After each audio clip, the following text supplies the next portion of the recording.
Pursuant to Internal Revenue Service guidance, be advised that any federal tax advice contained in this program is not intended to be used, and it cannot be used by any person or entity for the purpose of avoiding any tax penalties that may be imposed by the Internal Revenue Service or any other U.S. federal taxing authority or agency, or promoting, marketing, or recommending to another party any transaction or matter addressed in this show. The opinions expressed by the host and the guests are their own and may not be used as authoritative advice. Any use of this material without the written consent of the host is strictly prohibited.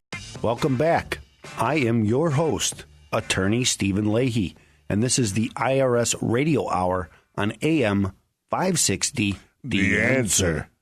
Okay, Jim, nice. What are we talking about? No, Steve, we are in this section where we go to your blog, I believe. This is the blog section. And I'm kind of sad because I believe we're at the end of one of our ongoing... It is the end. It's because we've been talking for the last several weeks. We've been talking about foreclosures.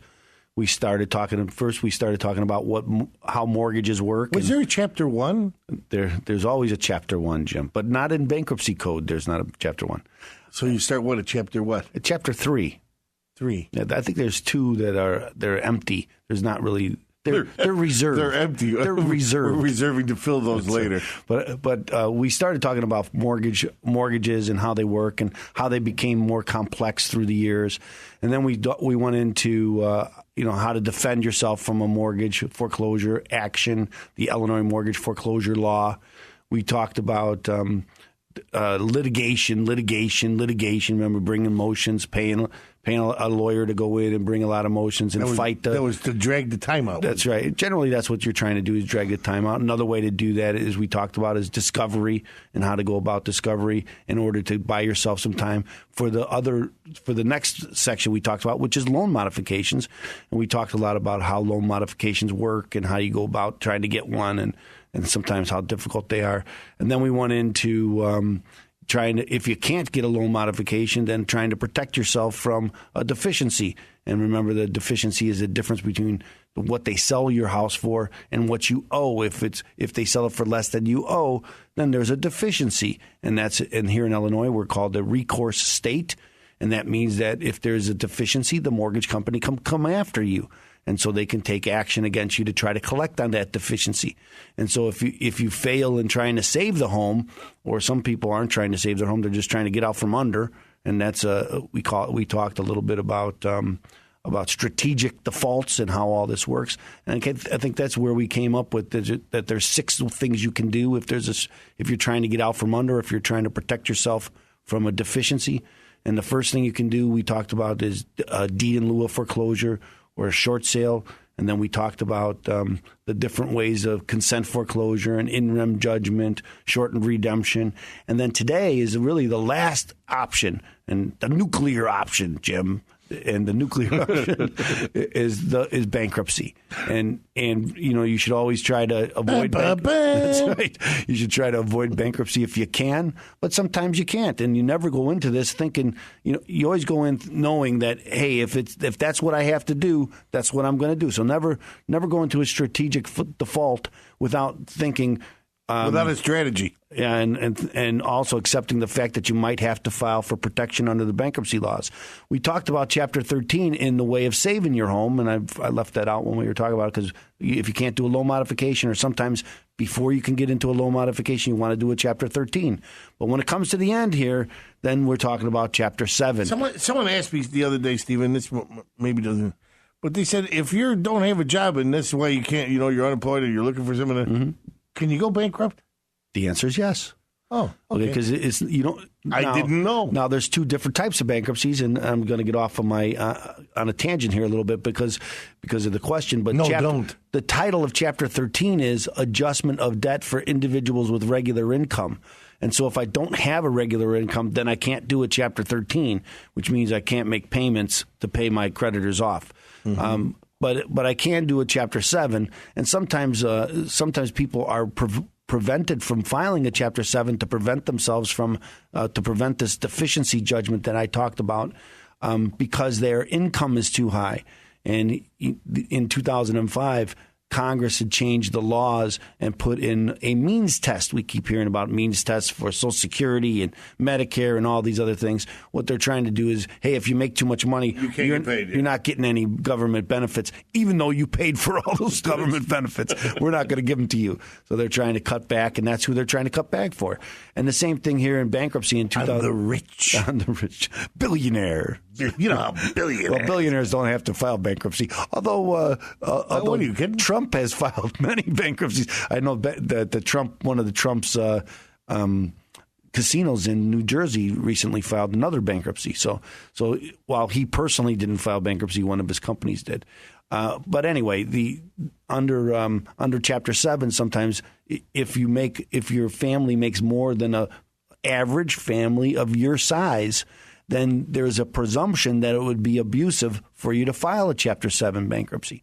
But if you've gone through this foreclosure, right, and if this is the last option, it means that you've been fighting this for some time, and it's probably been a year, 2 years, 3 years. I have cases that are 5 years old, and that means that the deficiency is going to be fairly large, right, because my arrears, what I'm behind, how much interest I owe, is going to be a very big number. And one of the numbers, one of the things that it stops that'll help you is when you're overcoming that presumption of abuse because I make too much money because my income's too high. One of the only debts that they look at to overcome the presumption is secured debt, and the secured debt's going to be my mortgage. And if that number is getting very large, well, it's going to help me overcome the presumption of abuse. And where maybe I couldn't file a Chapter 7 to wipe out my debts before, maybe now I can. So while I've been trying to save my home, and if that doesn't work, now I probably can do a Chapter 7 to get out from under the home. The title of Chapter 7 is liquidation. So what happens under a Chapter 7 liquidation is they look at all your assets. You have to sell everything? If you have assets above a certain level of exemptions allowed by law, in well over 90% of the cases, there aren't any assets above that level of exemptions allowed by law because the law allows you to keep a lot of your assets. And because the fresh start that they're looking for wouldn't be much of a fresh start if you didn't have anything to start with, right? So if they took everything from you, then it wouldn't be much of a fresh start. And so that's what that's what these exemptions are designed, so you can start over and you have, so you keep all your furniture and you can keep some assets. You can keep, for instance, all of your IRA. If you have, no matter how high the IRA is, you can keep all that money that's in your IRA, so you don't have to use that to pay all your back debt. And that's important because sometimes that's if people have any assets, that's where it is. It's in an IRA. In some states, not Illinois. In Illinois, you're allowed $15,000 in equity in your home. Obviously, we're talking about foreclosure here, so there wouldn't be any equity in your home because if there was equity, you can turn around and you can sell the house and pay off the mortgage and avoid all of this. And that's what people used to do before the 2008 crash. One of the people would use Chapter 13 to buy yourself some time to so you can get out of the foreclosure process, put the house up for sale, and because the value of the homes was growing, that you can always sell the house and get out from under that way. When the market fell. And you couldn't sell the house to pay off the mortgage. That's when they came up with all these loan modification and ways, and sometimes ways like we've been talking about, to try to avoid the deficiency. And again, this is important stuff because if I'd hate to have to lose my home and then have to pay for it for the next 15 years. Because remember, here in Illinois, if they have a judgment against me, they can attach my wages, wage garnishments they're called, and they can take 15% of my gross. And so for the rest, so if I owe $50,000 or $100,000, I'll be paying that 15% of my gross for a long, long time. Not something you want to do. So you want to try to avoid that by these processes that we talked about over the last couple of weeks. Now remember, all of these processes, I know gets pretty complicated, and you need a strategy going in. So not one of these things are going to help you. You have to go in and you have to come up I always say start early. If you're starting to miss your mortgage payments, talk to somebody. Call a lawyer. Call me. Call me at 312-664-6649. I'd be happy to talk about coming up with a strategy.